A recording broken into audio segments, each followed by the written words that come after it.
Buenos días, soy Vanessa Vallejo y ustedes escuchan el podcast del Pan Am Post. A nuestros lectores bienvenidos como siempre. Los venezolanos y todos los que seguimos la situación de Venezuela estamos muy desanimados por estos días porque parece increíblemente que la historia se repite.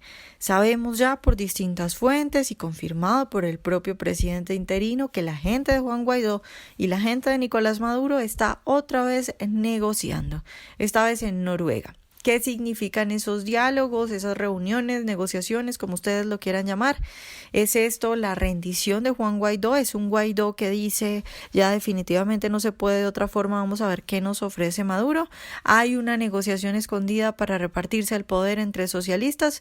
Bueno, pues estas y otras preguntas que se hacen hoy todos los venezolanos las comentamos en nuestro podcast. Nuestro invitado de hoy es César Sabas, él es licenciado en Estudios Internacionales de la Universidad Central de Venezuela, máster en Relaciones Internacionales y Políticas de Seguridad de la Universidad de Toulouse y doctorando en Ciencias Políticas de esa misma universidad. César, buenos días y gracias por estar otra vez con nosotros.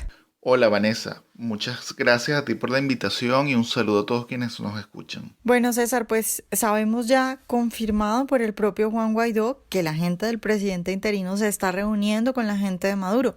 Y yo empiezo preguntándote tú qué crees que significa eso, es decir, me refiero a que si crees que estamos viendo ya un Guaidó que se rinde y dice no hay más que una negociación con Maduro, no tengo otra opción, no puedo de otras formas. Y pues bueno, voy en una posición un poco de derrotado, si se quiere decir así, a ver qué me ofrece Maduro, o si crees que esto puede tener otro tinte y más bien puede ser otra cosa, y no tenemos a un Guaidó derrotado, sino pues otra cuestión o otro tono de la negociación. Sí, yo sí creo que Juan Guaidó va a este diálogo derrotado, sin ningún tipo de estrategia convincente. Creo, por lo que ya hemos visto, más de 5 meses que han pasado, que el liderazgo de Juan Guaidó ha sido pues nefasto. Yo nunca he llegado a considerar que él es de los integrantes de la falsa oposición, es decir, a que esta gente que hace oposición al régimen, pero por debajo de cuerda tiene negocios con el régimen, como si hay altos personeros de la oposición que tienen negocios con el régimen. Más bien, siempre he visto en Juan Guaidó una persona que es incapaz de liderar por lo menos este tipo de procesos. Y se demostró en estos 5 meses. Además de que él nunca tuvo un liderazgo. Juan Guaidó hasta el 23 de enero era una figura prácticamente desconocida en la sociedad venezolana. Y de paso no tiene liderazgo dentro del partido, porque el liderazgo lo tiene Leopoldo López, que ha sido uno de los peores estrategas que ha dado la historia de Venezuela, y el tiempo lo ha demostrado. Entonces, Juan Guaidó nunca se planteó la posibilidad de una intervención real de Estados Unidos en Venezuela. Pensó que esto iba a ser mucho más fácil de lo que realmente fue. Por eso es que Juan Guaidó ni siquiera se dignó a ir a Estados Unidos, mandó a la esposa y él llegó a ir a países que podrían tener una intervención muy secundaria en el proceso venezolano como Ecuador, ¿no? Pues él, no, él fue a Ecuador, pero no fue a Estados Unidos. Ya por ahí ya tú ves hasta qué punto él pensaba que una intervención iba a ser necesaria. Y pues después del fallido intento de levantamiento del 30 de abril, el cual se demostró que no tenía ningún tipo de coordinación con altos mandos de las Fuerzas Armadas y que ni siquiera pudieron articular un verdadero movimiento armado en contra de Nicolás Maduro, pues Juan Guaidó se siente derrotado, teniendo una posición dividida porque hay muchos factores que no desean una intervención de Estados Unidos en Venezuela porque le temen en parte a que pueda haber justicia y que pueda salir muchos de los tratos que han hecho debajo de cuerda con el régimen. Así que él se ve obligado a ir a la negociación en Noruega, un terreno ampliamente favorable para Nicolás Maduro, y de paso estas negociaciones conducidas por Cuba, en las cuales Juan Guaidó no tiene absolutamente nada que ganar, pero el gobierno sí tiene que ganar. Por lo menos gana tiempo, que es lo que está buscando el régimen principalmente. César, ¿en qué términos crees tú que se están dando estas reuniones? Me refiero a qué crees tú que le puede estar ofreciendo Maduro, la gente de Maduro a Juan Guaidó, porque yo sí veo, digamos, un ambiente, un clima muy preocupante. Veo, por ejemplo, a un Guaidó que según medios internacionales va de casa en casa escondiéndose a sus colaboradores refugiados en embajadas, otros presos. Vemos también que el país que está organizando todo pues es nada más y nada menos que Noruega, que obviamente uno puede decir que está más del lado de Maduro que del lado de Guaidó. Y que según el propio señor Enrique Alvarado se escogió Noruega por la cercanía del gobierno de Noruega con el gobierno cubano. Entonces veo una situación muy complicada y en esa situación, accediendo a negociar en esa situación, ¿tú qué crees que pueda estar ofreciendo Maduro? ¿Qué tipo de acuerdos podría ser el que pueda estar ofreciendo la gente de Maduro? Mira, muy interesante la pregunta que tú me haces y hay un libro que describe muy bien este tipo de estrategias que tiene el gobierno, de quien fue mi profesor en la Universidad Simón Bolívar, Miguel Ángel Martínez Meucci.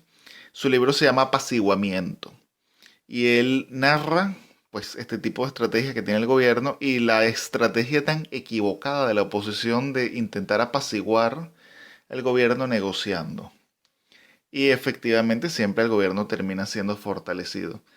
Esto que está pasando en Noruega a mí no me viene de sorpresa porque esta es una película repetida que ya conocemos los venezolanos con anterioridad, desde los primeros tiempos de Hugo Chávez Frías. Esto empezó con César Gaviria cuando era secretario general de la OEA. Hizo, en ese, no recuerdo bien cómo se llamaba, mesas de diálogo, rondas de diálogo con la oposición, en los cuales al final nunca paraban en nada. Lo que se hacía era pues perder el tiempo, dialogando, el gobierno al final nunca cedía y después al final el gobierno lo que hacía era haber ganado tiempo y la oposición haber perdido tiempo. Esto se repitió en varias oportunidades. Yo me acuerdo en el 2014, después del intento de la salida de Leopoldo López, que por cierto él se entregó personalmente a la policía, demostrando su carencia de inteligencia estratégica, porque un líder no se puede entregar al enemigo. Físicamente no se puede entregar. Nelson Mandela lo arrestaron, pero es que él no se entregó, lo arrestaron. Un líder no se puede entregar así como así. Es como que si Churchill se hubiese ido a entregar a Hitler, entonces ¿quién comanda la guerra? Pues bueno, cuando sí, después del 2014, después de esta salida de Leopoldo López, se hicieron también unos diálogos en Miraflores, por cierto, en el terreno de Nicolás Maduro, y él dejó muy claro que eso no eran negociaciones, eran simplemente diálogos, es decir, intercambio de ideas, pero ahí no se iba a negociar. ¿Y qué terminó pasando? Pues nada, perder el tiempo. La oposición al final nunca llegaba a ningún tipo de acuerdo y el gobierno ganaba tiempo. En este caso yo creo que Nicolás Maduro no está ofreciendo absolutamente nada porque no puede ofrecer absolutamente nada. Venezuela está en un juego suma cero. ¿Qué significa suma cero? Que quien gana todo, o sea, o ganas todo o pierdes todo, pero no hay nada que ceder. Es decir, o sale el régimen o se queda, pero aquí no hay ningún punto medio porque la simple existencia de este narco régimen, que estamos hablando también del narcotráfico, con su modelo económico, político y social está acabando, está asesinando a toda la población. Ya no se trata de ceder algo o que ellos se queden con algo. Esto no es una cuestión de dinero, que no nos estamos dividiendo dinero o parcelas de territorio. Esto es una cuestión existencial.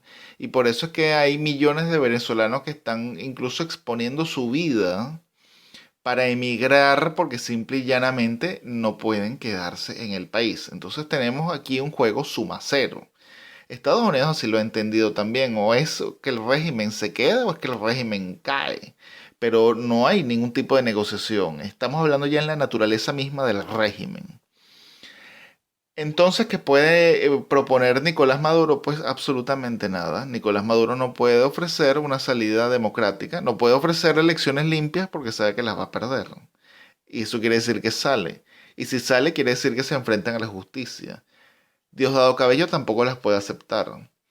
Proponer un cambio de modelo político, social y económico tampoco es posible, porque eso significaría que ellos pierdan el monopolio hegemónico que tienen del país y que a largo plazo vayan perdiendo el poder. Entonces tampoco lo quieren y quieren, y especialmente los fanáticos del socialismo ortodoxo, quieren seguir con su proceso. Entonces no hay absolutamente nada que ofrecer. Maduro nunca le va a ofrecer una salida democrática a Juan Guaidó o a los venezolanos porque simple y llanamente no puede. Así que estas son negociaciones que están condenadas a morir. Y mucho menos teniendo detrás Cuba, como tú bien lo señalas, que es precisamente el gran padrino de este mismo régimen.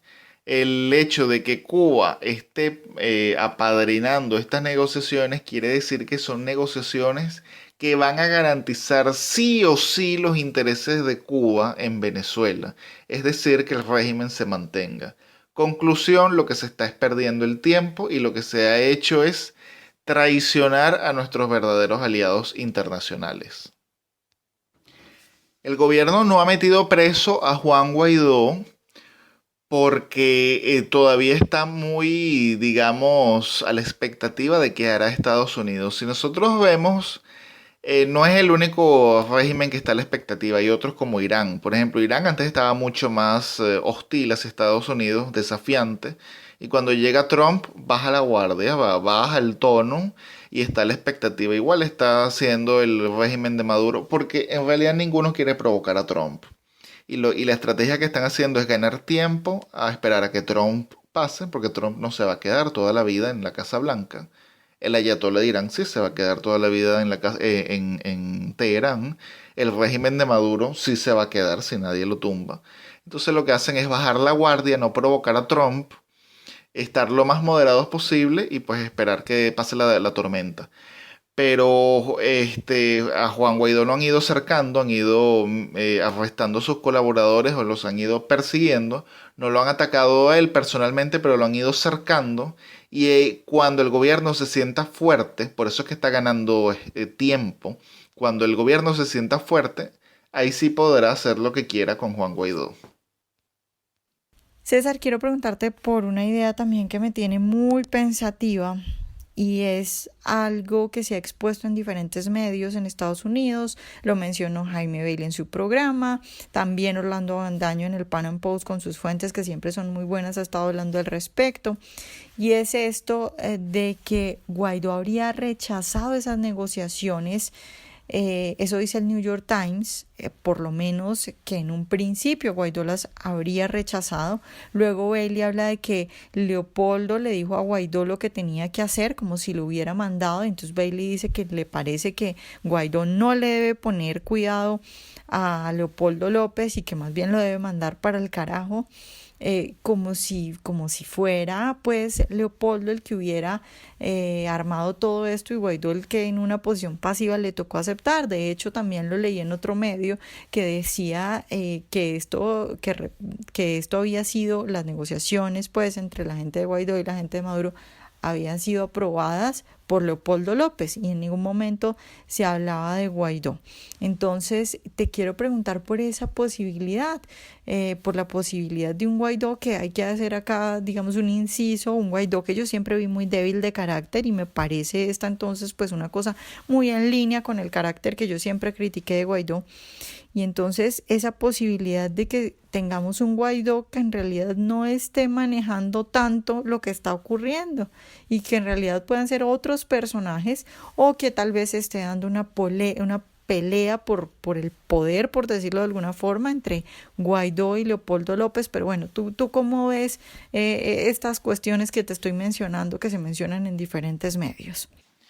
Mira, el problema es que Juan Guaidó hasta hace poco era una figura prácticamente fantasmal en la política venezolana y ni siquiera era una figura de peso verdadero dentro del Partido Voluntad Popular. Es decir, bueno, era diputado, tenía su peso, no era un simple militante, pero no era ni de lejos uno de los grandes dirigentes del partido.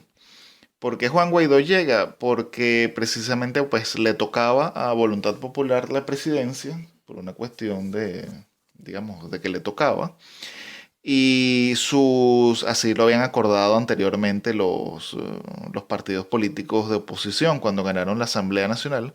Y los principales dirigentes de Voluntad Popular o estaban presos o estaban exiliados, huyendo. Háblese de Leopoldo, háblese de Smolansky, háblese de Carlos Vecchio. Así que pues vino Juan Guaidó y le tocó esta situación. Y evidentemente es un muchacho que no estaba preparado para el cargo y sobre todo para estas magnitudes. Porque si hubiese sido presidente interino de un país tranquilo, estable, pues todavía, pero estas magnitudes, un país en guerra, que él todavía no ha asimilado que es un país que está en guerra. Es decir, él es el líder de una facción en guerra. Y así lo ha expresado el chavismo y así es la realidad. Entonces tenemos a un Juan Guaidó sumamente débil que no tiene liderazgo ni siquiera dentro de su partido. Al no tener el liderazgo dentro de su partido, por supuesto que no controla la Asamblea Nacional, evidentemente. Tiene simplemente un cargo de iure, pero de facto, de hecho, es otra cosa. En su partido quien lo controla es Leopoldo López, quien está sumamente amargado porque es Juan Guaidó y no él el que está liderando o la figura, digamos, pública que lidera este proceso. Entonces, pues esto obviamente no le gusta a Leopoldo López, una figura con un ego personal muy grande y que después de haber hecho el grave error de haberse entregado en 2014, pues sale de un plumazo de digamos, de la dirigencia estratégica de la oposición en Venezuela. Posteriormente inventaron que fue Leopoldo López el que diseñó toda esta estrategia súper exitosísima, entre comillas, porque 5 meses después todavía no hemos visto cuál ha sido el éxito. Pero bueno, fue Leopoldo López el que diseñó toda esta estrategia súper exitosísima desde la cárcel, desde su prisión domiciliaria. Lo cual es imposible porque cuando tú eres preso político de un régimen que tiene micrófonos por todas partes espiándote, es imposible que durante 3 años tú diseñaste todo este tipo de estrategia, se la comunicaste a tus asesores, estuviste 3 años comunicándote y el régimen nunca se dio cuenta. Es decir, hace falta una especie de poder telepático para poderse haber comunicado con con sus seguidores y asesores sin que el régimen se hubiese dado cuenta de lo que estaba sucediendo. Entonces está la situación con Juan Guaidó, una figura que es verdaderamente débil, que tiene incluso miedo de hablar de la única posibilidad que tiene Venezuela, que es una intervención armada de Estados Unidos.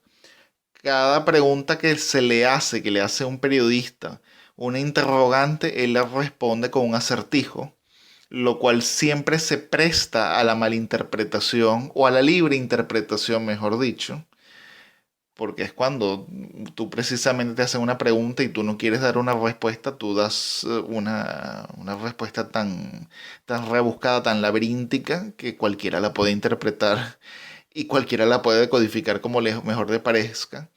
Entonces, pues este es el escenario que tenemos con Juan Guaidó. Efectivamente, tenemos a un presidente de iure que es sumamente débil y que no es quien está coordinando de facto lo que está pasando dentro de la oposición.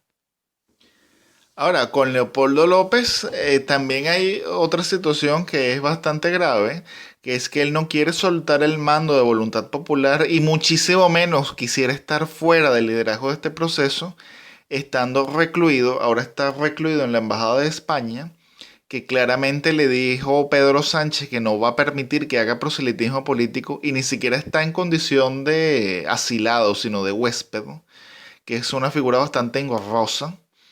Espero que no le termine pasando el mismo futuro de Julian Assange. Entonces él se siente bastante desplazado y él obviamente le gustaría una negociación con el gobierno por lo menos para poder salir o por lo menos poder volver a tener cierto protagonismo personal. Es decir, siento que en este momento hay factores que están jugando más hacia su propio beneficio personal que hacia el beneficio del país. Es muy interesante eso que mencionas de Estados Unidos, porque en mi opinión Estados Unidos ha sido de alguna forma traicionado con este diálogo.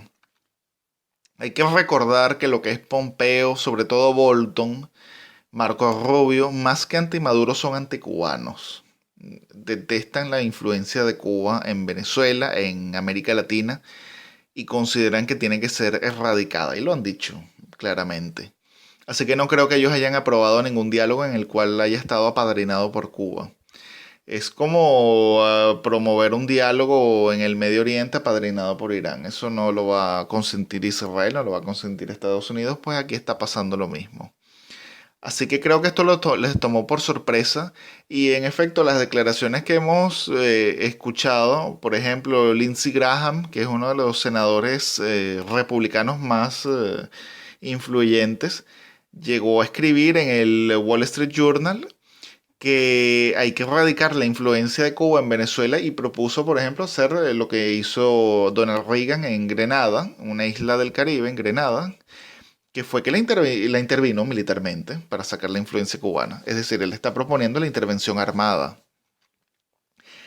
O por ejemplo, Elliot Abrams, que desconfía fuertemente del diálogo en Noruega, y especialmente porque está padrinado por Cuba, y dice algo que es muy lógico, que va a buscar Cuba, pues sus intereses que se mantenga el régimen. Entonces creo que este diálogo de alguna forma les cayó por sorpresa. Creo que fue bastante decepcionante, especialmente para una administración como la administración Trump, que se ha dedicado desde que llegó a la Casa Blanca a tener una postura anticubana, anticastrista, que se opuso férreamente al acercamiento de Barack Obama con los Castro, cediendo política y económicamente a cambio de nada. Entonces no creo que este diálogo les haya quedado bien. El problema que ellos tienen es que no ven ninguna otra alternativa para ellos en Venezuela.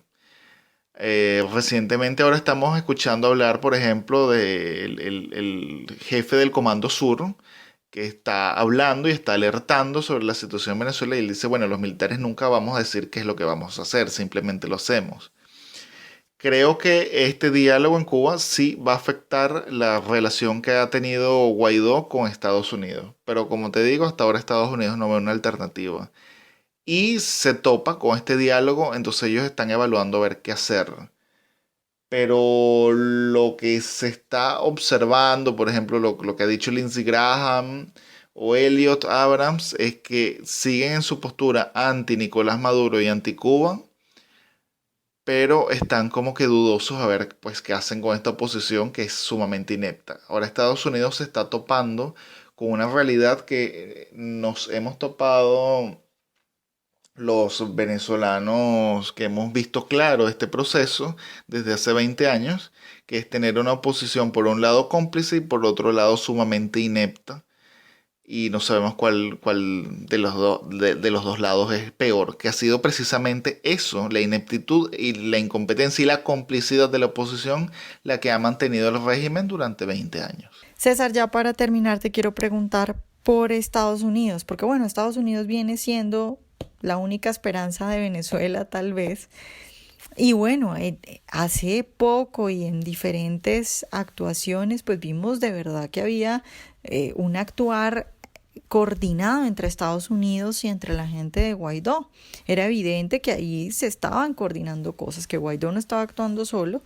Y hace poco también vimos durante más de una semana, más o menos una gira de medios de personajes muy importantes en Estados Unidos, diciendo y apuntando a que era posible una intervención o una ayuda militar en Venezuela. En este momento todo ha estado callado, Estados Unidos se ha quedado callado, pero es que tenemos esto de las negociaciones entre la gente de Juan Guaidó y la gente de Maduro. Entonces te quiero preguntar, ¿tú cómo crees que le ha caído esto a Estados Unidos? Porque además también lo que parece según diferentes fuentes es que Estados Unidos no tenía ni idea, no le pidieron permiso, no se enteraron, les cayó esto de sorpresa de estas negociaciones. Y entonces, ¿cómo crees tú que va a reaccionar Estados Unidos? ¿Cuál va a ser la posición que tome ahora que se sabe pues de estas negociaciones y qué es lo que podemos esperar nosotros de Estados Unidos y de la relación que tenía con Venezuela? Lo que yo sí veo grave con el caso de Estados Unidos es que Estados Unidos, por más que sea, es una potencia democrática que respeta desde alguna forma el derecho internacional y sobre todo el derecho de los países. Entonces, ¿qué sucede? Si Estados Unidos reconoció a Juan Guaidó como presidente, quiere decir que una solicitud del presidente de Venezuela de intervención o de cooperación, como más le gusta decir a Juan Guaidó, de cooperación militar es de jure, es decir, es de derecho. Entonces Estados Unidos se puede meter. Si Juan Guaidó no dice nada, o sigue hablando en su lenguaje laberíntico que queda a la libre interpretación, entonces va a estar muy complicado para Estados Unidos tener una excusa para meterse. Y decir, bueno, yo voy a apresar a Nicolás Maduro, voy a apresar a Diosdado, me lo está pidiendo el presidente Juan Guaidó, vamos a cooperar. Le va a ser muy difícil. Le va a ser muy difícil decir, bueno, yo estoy apoyando a Juan Guaidó no quiere intervención, pero yo aún así me meto. Va a ser muy difícil. Entonces, estas negociaciones le cayeron, pero como anillo al dedo a Nicolás Maduro, porque es darle tiempo, darle oxígeno al régimen y esperar a ver si hay otra coyuntura que desvía la atención internacional y especialmente la atención de Estados Unidos y baja pues la atención que le han estado dando a Venezuela o cae en la escala de prioridades. Por ejemplo, podría ser el fracaso de negociaciones con Corea del Norte, que Corea del Norte empiece a ensayar otra vez misiles nucleares, que estalle otro problema grave en el Medio Oriente, que se agudice la crisis con China, etcétera. Entonces, Venezuela no tiene tiempo, la oposición no tiene tiempo. Este es el tiempo de la oposición, que ya lo ha ido perdiendo y ya ha ido mermando el ímpetu. Así que el gobierno precisamente lo que necesita es eso, pues ir a diálogo, que Estados Unidos vuelva a desviar la atención, que ahora Estados Unidos de paso se siente de alguna forma dejado de lado por la misma posición, por la misma posición que ha apoyado y por la misma posición que Donald Trump se ha jugado parte de su carrera política, porque esto hay que decirlo. El año que viene vienen elecciones en Estados Unidos y la situación de Venezuela va a ser sacada en la campaña. Entonces el que Donald Trump se haya involucrado quiere decir que pues lo compromete a hablar en la campaña que ha hecho y cuáles han sido sus resultados. Entonces ahora Estados Unidos, especialmente la administración Trump, se topa con una oposición que fue apoyada por ellos y que de paso tuvo el tupé de coordinar unas negociaciones en Noruega sin haberle ni siquiera advertido a Estados Unidos, sin ni siquiera haber tenido la delicadeza de haberle advertido a Estados Unidos, y de paso va a sentarse con nada menos que el archienemigo de Estados Unidos en el hemisferio occidental, que es nada menos que la Cuba castrista. Es decir, fue una burla descarada lo que le están haciendo a Donald Trump. Entonces, esto es grave lo que está sucediendo. No creo que Estados Unidos pueda desinteresarse como así fácilmente de Venezuela, pero se la pone muy difícil. Se la pone muy difícil porque precisamente Estados Unidos tiene una carta muy mala en Venezuela que se llama Juan Guaidó, que ha demostrado mucha incapacidad, que de paso, aparte de su incapacidad, está rodeado de gente que tiene de alguna forma negocios, han sido cómplices con el gobierno. Entonces, pues lamentablemente Estados Unidos la tiene muy difícil. No soy, digamos, tan pesimista, pero tampoco soy tan optimista con el futuro de Venezuela ante este escenario. Ojalá hayan disfrutado nuestra entrevista de hoy. Recuerden seguirnos en nuestro canal de YouTube y en nuestras redes sociales y nos vemos en un próximo Pan Am Podcast.